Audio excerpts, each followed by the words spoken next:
Hello दोस्तों, नमस्कार। मैं हूं ब्रजेन और एक बार फिर से आप सभी दोस्तों का बहुत बहुत स्वागत है। दोस्तों, ये आपका जीएस का फास्ट रिवीजन है, सुपर फास्ट रिवीजन मैं दे रहा हूं। और आज मैं बात करने वाला हूं मुगल कालीन भारत के महत्वपूर्ण प्रश्नों को मैं आपको बताऊंगा और उनसे संबंधित डिटेल को भी देने की कोशिश करूंगा। दोस्तों, आइए शुरू करते हैं बिना देरी किए। सबसे पहले क्वेश्चन लिखा है मैंने कि मुगल वंश के संस्थापक बाबर के पुत्रों का नाम क्या है। पूरी तरह से दो तीन चीज़ें शामिल हो गई कि पहले मुगल वंश का संस्थापक कौन है, बाबर है। उसके पुत्र थे चार, उनका नाम क्या है, हुमायूं, कामरान, अस्करी, हिंदाल। खानवा का युद्ध कब लड़ा गया। दोस्तों, खानवा का युद्ध काफ़ी महत्वपूर्ण है। 1527 ईस्वी में। किसके बीच में, राणा सांग्राम बाबर के बीच में। कौन जीता, बाबर ही जीतेगा, बाबर जीता है। चंदेरी का युद्ध किसके बीच हुआ, चंदेरी का युद्ध 1528 में हुआ है। ये मेदिनी राय और बाबर के बीच में। कौन जीतेगा, बाबर ही जीतेगा। बाबर ने जो है बहुत ही बहादुरी से लड़ा और इसकी जीत का और दो कारण है जो आगे मिल रहा है। युद्ध तुगलमा युद्ध नीति और तोप खाने का प्रयोग सर्वप्रथम किस मुगल शासक ने किया, बाबर ने। ये अपने तोपों की वजह से और तुगलमा युद्ध नीति थी जिसमें से पीछे से सेना को घेर करके उस पर अटैक किया जाता है। ऐसा एक तरह का विशेष रणनीति है जिसका प्रयोग किया था बाबर ने और उसने जीता था। किस शासक को उदारता के कारण कलंदर की उपाधि दी गई। दोस्तों, कलंदर की उपाधि दी गई है बाबर को। बाबर को कलंदर भी कहा जाता है। ये दरअसल जब पानीपत का प्रथम युद्ध जीतता है ऐसा उल्लेख मिलता है तो वहाँ पे सबको सिक्के दान करता है, चांदी के सिक्के देता है, तो उसकी सुदरता की वजह से उसे कलंदर कहा गया। अ, किस युद्ध के दौरान बाबर ने जिहाद का नारा दिया। जिहाद क्या है आप सभी जानते हैं, जिहाद को एक्सप्लेन करने की ज़रूरत नहीं है। और ये खानवा का युद्ध था। दोस्तों, खानवा के युद्ध में जो किसके बीच हुआ था, अभी मैंने बताया थोड़ी देर पहले, 1527 में हुआ था। कौन लड़ा था खानवा के युद्ध में, अभी जस्ट ऊपर मैंने बताया, राणा सांगा बाबर। तो खानवा के युद्ध में इसके सैनिक लड़ने से मना कर देते हैं और तो वहाँ पे अपने सैनिकों को मोटिवेट करने के लिए जिहाद का नारा देता है। और ऐसा उल्लेख है कि और सैनिकों को और मोटिवेट करने के लिए बाबर शराब भी छोड़ देता है, शराब पीना छोड़ देता है और कहता है कि मैं इस्लाम का सच्चा सिपाही हूँ और आपको लड़ना होगा अपने धर्म के लिए, अल्लाह के लिए लड़ना होगा। इस तरह से उसने अपने सैनिकों को मोटिवेट किया। मध्यकालीन भारत के इतिहास में वह प्रथम युद्ध कौन सा था जो जल एवं थल दोनों पर लड़ा गया। वेरी वेरी इंपॉर्टेंट, ये थोड़ा सा घुमा के पूछा है। ये है घाघरा का युद्ध। दोस्तों, घाघरा का युद्ध कब लड़ा गया, 1529 में, बाबर एवं अफगानों के बीच में। दोस्तों, तो ये है आपका घाघरा का युद्ध। दोस्तों, लगभग मैंने यहाँ पे सभी युद्धों का वर्णन कर दिया बाबर के, सिवाय एक 1526 में जो है पानीपत का प्रथम युद्ध, वो आपको पता होगा। तो और उसके बाद फिर आपने देखा कि यहाँ पे खानवा का युद्ध है 27 में, फिर चंदेरी का युद्ध है 28 में, फिर 29 में है आपका घाघरा का युद्ध। तो घाघरा का युद्ध जल थल दोनों पे लड़ा गया। बाबर ने अपनी आत्मकथा बाबरनामा, जिसको तुझे के बाबरी कहते हैं, किस भाषा में लिखा था। ये दोस्तों ये तुर्की भाषा में लिखा था। और यहीं पे बताता चलूँ कि बाद में अब्दुल खान खाना के द्वारा इसे फारसी भाषा में जो है अनुवाद किया गया। और ये कब, अकबर के ज़माने में किया गया था बाबरनामा का फारसी भाषा में अनुवाद, लेकिन मूल रूप से बाबर ने तुर्की भाषा में लिखा था। मुबैयान, दोस्तों ये मुबैयान है। मुबैयान नामक पद्य शैली का जनक कौन था। मुबैयान एक पद्य की शैली थी, इसकी शुरुआत कौन किया था, बाबर ने किया था। बाबर का साम्राज्य कब से कब तक था, 1526 से 1530। 26 में ये आया और 30 तक ये रहा। और अगला क्वेश्चन, मेवाड़ की राजमाता कर्णवती ने किस मुगल शासक को राखी भेजी थी, हुमायूं को ही भेजी थी। तो राजमाता कर्णवती को जो है हेल्प की ज़रूरत थी, वहाँ पे जो है आक्रमण होने वाला था, तो वो उनसे जो है सुरक्षा पाने के लिए इन्होंने हुमायूं को राखी भेजा था और कहा था कि आप मेरी रक्षा करिए। हालांकि हुमायूं उनकी मदद कर नहीं पाया था। दीनपनाह नामक नगर की स्थापना किसने की। जी हाँ, दीनपनाह नामक नगर की स्थापना हुमायूं ने की है। चौसा का युद्ध कब हुआ दोस्तों, ये 1539 में हुमायूं और शेर खां के बीच हुआ। दोस्तों, अब हम हुमायूं पे आ गए। हुमायूं जो है कौन था, भाई बाबर का।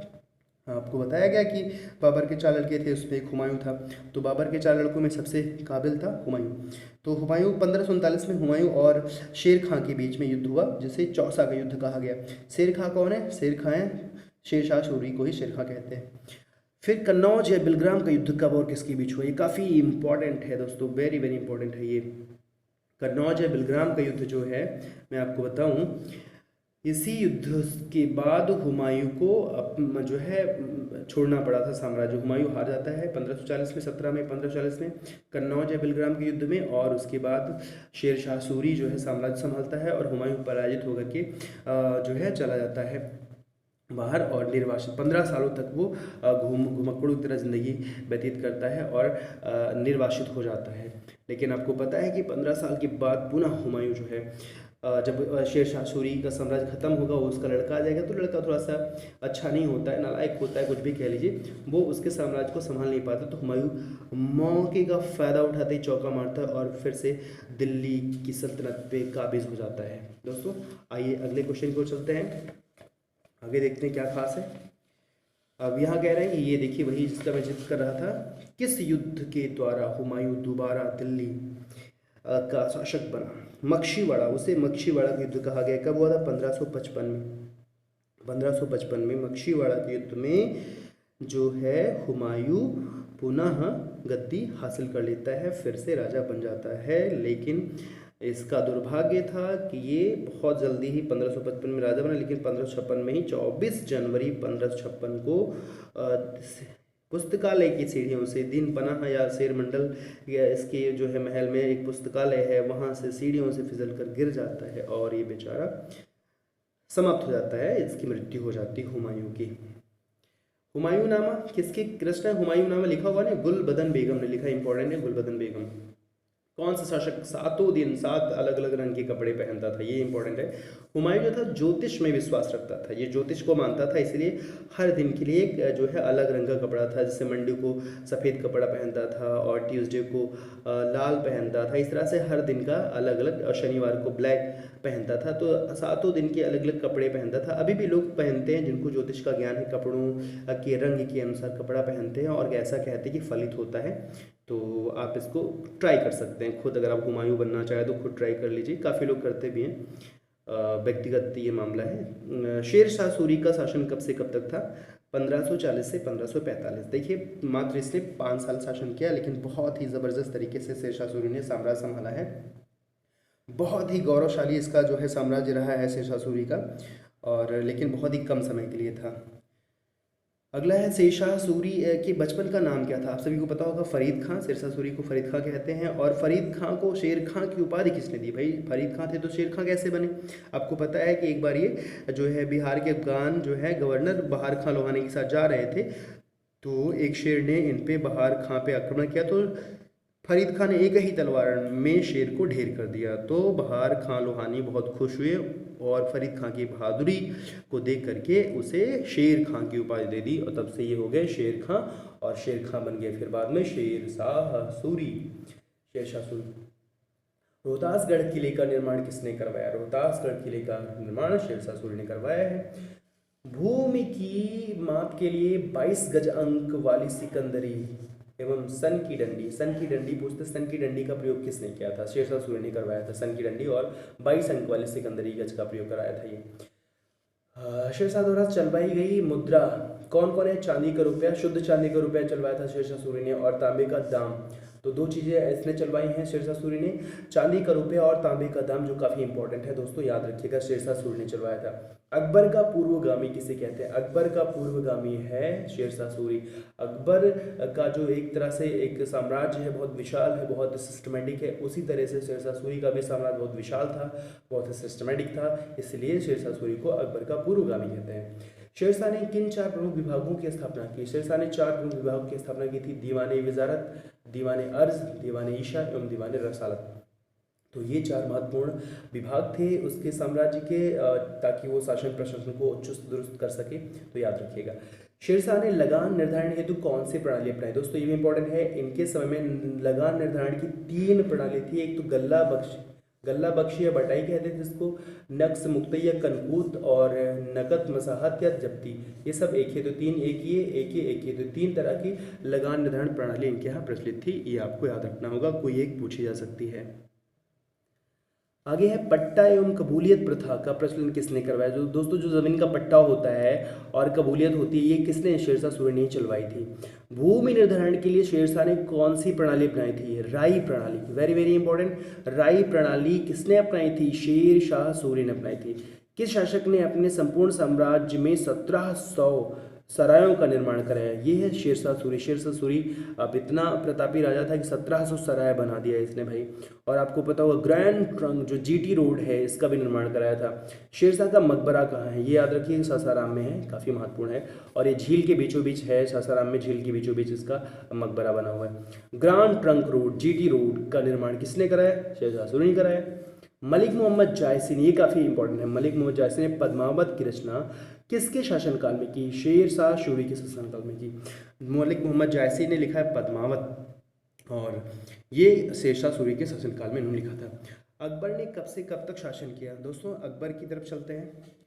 1556 से 1605 तक, 1556 से 1605 तक इनका साम्राज्य काफ़ी लंबा है, देख पा रहे हैं आप।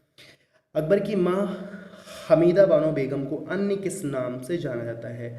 आपको पता होगा कहानी कि अकबर का जन्म तब हुआ था जब हुमायूं निर्वासन पे था, और जब निर्वासन पे था तभी जो है हुमायूं ने हमीदा बानो बेगम से शादी की थी, और उसी दरमियान जो है अकबर का जन्म हुआ था। कहाँ पे हुआ था? अमरकोट के राणा वीरसाल के महल में हुआ था। आगे इसका जिक्र मैंने किया है, क्वेश्चन में आप देखेंगे मिलेगा आपको। तो हाँ जी, अगला क्वेश्चन ही है। पहले तो इसका आंसर देखिए कि हमीदा बानो बेगम को किस नाम से? मरियम मकानी के नाम से भी जाना जाता था। अकबर का जन्म कब एवं कहाँ हुआ था? 15 अक्टूबर 1542, 15 अक्टूबर 1542 को अमरकोट के राणा वीरसाल के महल में हुआ था। उस समय हुमायूं निर्वासन पे था, जो है उसका साम्राज्य उस समय नहीं था, क्योंकि कब आया है? 1555 में आया है भाई, आपको बताइए। दोबारा, अकबर का प्रमुख संरक्षक बैरम खां, बैरम खां को अकबर का प्रमुख संरक्षक बनाया गया था, क्योंकि अकबर जो है जब वो नाबालिग थे तभी इन्हें राजा बना दिया गया था। अकबर के बचपन का नाम क्या था? जलाल। जलाल आप जानते हैं, काफ़ी फेमस नाम है। अकबर ने बैरम खां को कौन सी उपाधि थी? खाने खाना की उपाधि थी। पानीपत की द्वितीय युद्ध कब एवं किनके बीच हुआ? 5 नवंबर 1555 को अकबर एवं हेमू के बीच हुआ। और कौन जीतेगा? अकबर जीतेगा। तो पानीपत का द्वितीय युद्ध याद रखिएगा, अकबर एवं हेमू के बीच हुआ है, ये आपको याद रखना है। हरम दल को अन्य किस नाम से जाना जाता है? हरम दल को पेटीकोट शासन या स्त्री शासन के नाम से जाना जाता है। अकबर जो था हरम दल के प्रभाव में था। 1562 में हालांकि हरम दल से अलग भी हो गया था ये। हरम दल में कौन था भैया? हरम दल में जो है इनकी जो है माँ थी, और इनकी धाय माँ जो है महामनगा थी, और 4-5 लोग थे। स्त्रियाँ इसमें काफ़ी थी, महिलाएं काफ़ी थी, और इनका जो शासन था, हस्तक्षेप था इसके प्रशासन में अकबर के। और हरम दल की वजह से ही जो है कहा जाता है कि जो बैरम खां था उसे अकबर ने जो है हटाया था, अकबर ने अपने उसको बर्खास्त किया था उसके पद से। लेकिन बाद में इसे समझ में आया तो हरम दल से खुद को 1562 में अलग भी कर लिया। तो हरम दल क्या था? पेटीकोट शासन है, इसको आप ऐसे भी जानिए। हल्दी घाटी का युद्ध कब हुआ? बहुत इंपॉर्टेंट है। हल्दी घाटी का युद्ध 18 जून 1576 को। आपको पता है, बताने की जरूरत नहीं है, अकबर एवं मेवाड़ के शासक महाराणा प्रताप के बीच हुआ है। महाराणा प्रताप ने कहा कि मैं आपकी स्वाधीनता स्वीकार नहीं करूंगा, और उन्होंने मरते दम तक संघर्ष किया था, जो एक गौरव की बात है। अकबर द्वारा स्थापित दीन इलाही धर्म स्वीकार करने वाला प्रथम और एक अंतिम हिंदू शासक कौन था? आपको पता है कि अकबर ने एक नया धर्म दीन इलाही प्रारंभ किया था, दीन ए इलाही, और इसे स्वीकार करने वाला प्रथम और अंतिम हिंदू शासक बीरबल था। राजस्व प्राप्ति की कौन सी प्रणाली अकबर के समय में प्रचलित थी? जप्ती प्रणाली। जी हाँ, लगान वसूल करने की जप्ती प्रणाली अकबर के समय में थी, ये भी पूछा गया था। मुगलकालीन शासक जो अनपढ़ होने के बाद भी सबसे प्रतापी सम्राट हुआ? अकबर। अकबर अनपढ़ था, अकबर पढ़ा लिखा नहीं था, याद रखिएगा, बहुत इंपॉर्टेंट है कि अकबर अनपढ़ था फिर भी सबसे महान शासक हुआ अपनी सोच और अपनी दूरदर्शिता के कारण। दिल्ली में हुमायूं का मकबरा, दिल्ली में हुमायूं का मकबरा, आगरा का लाल किला, बुलंद दरवाजा, जोध हवाई का महल किसने बनवाया? यही बनवाया, अकबर ने बनवाया होगा। अकबर के दरबार के नौरत्न कौन थे? ये भी याद रखिए, पूछ सकता है कि कौन सा नौरत्न नहीं है। तानसेन, बीरबल, टोडरमल, अबुल फजल फैजी, राजा मान सिंह, अब्दुल रहीम खाने खाना, फकीर, अजीउद्दीन, मुल्ला दो प्याजा, ये 9 रत्न थे अकबर के दरबार के। अकबरनामा किसने लिखा था? अबुल फजल। नवरत्नों में से एक होंगे ये भाई, अबुल फजल, इन्होंने लिखा था अकबरनामा। अकबर ने कवि कंठाभरण विलास की उपाधि किसको दी? तानसेन को दी थी। कभी कंठावरण विलासपुरा लिखा रहता है, कभी कंठावरण तानसेन को कहा था। किस शासक ने अनुवाद विभाग का गठन किया? अनुवाद, अपने साम्राज्य में उन्होंने एक अनुवाद ट्रांसलेशन डिपार्टमेंट बनाया था, जिन लोगों ने अलग अलग ग्रंथों का अलग अलग भाषाओं में अनुवाद किया था, तो ये अकबर ने कराया था। हिंदी साहित्य का स्वर्णकाल किसे कहा जाता है? जाहिर सी बात है भाई, इसने अनुवाद विभाग का स्थापित किया और बहुत सारी चीज़ें कवियों को नवरत्न रखे अपने शासनकाल में, तो अकबर का जो समय था वो हिंदी साहित्य का स्वर्णकाल कहा गया। बुलंद दरवाजा का निर्माण अकबर ने किस विजय के उपलक्ष्य में कराया? बहुत बार पूछा जाता है। बुलंद दरवाजे का निर्माण अकबर ने गुजरात विजय के उपलक्ष्य में करवाया था। जी हाँ, गुजरात विजय के उपलक्ष्य में। दोस्तों ये थे 52 क्वेश्चंस, और आगे मैं अगले पार्ट में दूंगा क्योंकि वीडियो अधिक लंबा हो जाएगा, और इसी तरह से मैं पार्ट करके 50 से 55 क्वेश्चन हर वीडियो में दूंगा, और आप इसको 2-3 बार देखेंगे तो इसके सारे इंपॉर्टेंट क्वेश्चन आपको रिवाइज हो जाएंगे। बहुत ही जल्द 1-2 दिन के अंदर मैं इसको कवर कर दूंगा, और इसके बाद अन्य विषय को भी मैं कवर करूँगा। तो आपको चिंता करने की ज़रूरत नहीं, जो भी मैटर आपके पास ऑलरेडी है पढ़ते रहिए और ट्रस्ट करिए। मैं निश्चित रूप से आपका कोर्स पूरा कराने की कोशिश करूंगा ताकि आप बेहतर अचीव कर पाएँ जीएस में भी। दोस्तों कैसा लगा लेक्चर ज़रूर बताएं, और वीडियो को लाइक भी करिएगा, कमेंट भी करें, और चैनल को सब्सक्राइब करें please. Thank you so much. जय हिंद, जय भारत।